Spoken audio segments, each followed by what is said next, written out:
Diari berdarah, lokasi kejadian dan 21 bahan bukti. Inkues kematian Zara Khairina kini masuk minggu kedua dan semakin banyak persoalan mula terjawab. Zara Khairina Mahathir, nama yang menjadi perhatian sejak Mei lalu selepas pelajar tingkatan 1 ini ditemui meninggal dunia dalam keadaan tragik. Kini, inkues sedang berlangsung di Mahkamah Coroner Kota Kinabalu untuk menentukan punca sebenar kematiannya, sama ada ia berpunca dari perbuatan jenayah, kemalangan atau lain-lain sebab. Setakat ini, antara bukti paling mencerit tumpuan adalah sebuah diary yang terdapat kesan darah. Pakar forensik telah mengesahkan kewujudan darah di bahagian nota terakhir yang dipercayai ditulis oleh Zara, tetapi masih ada keraguan sama ada nota itu ditulis secara sukarela atau dipaksa. Selain itu, 21 barang bukti telah dikemukakan, termasuk buku nota, layan kertas dengan tulisan tangan dan catatan-catatan yang kini menjadi kunci untuk memahami keadaan mental Zara sebelum kejadian.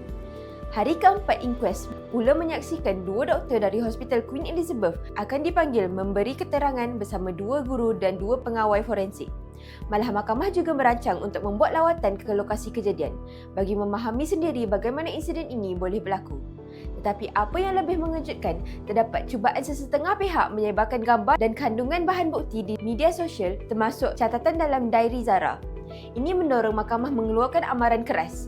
Jangan sebarkan bahan inkues kerana ia boleh dianggap menghina mahkamah. Soalnya sekarang adalah inkues ini akan memberi keadilan kepada Zara dan keluarganya. Masyarakat perlu bertenang dan membiarkan pihak berkuasa menjalankan siasatan bagi memastikan kebenaran tidak dicemari dengan permainan emosi dan sentimen sesetengah pihak.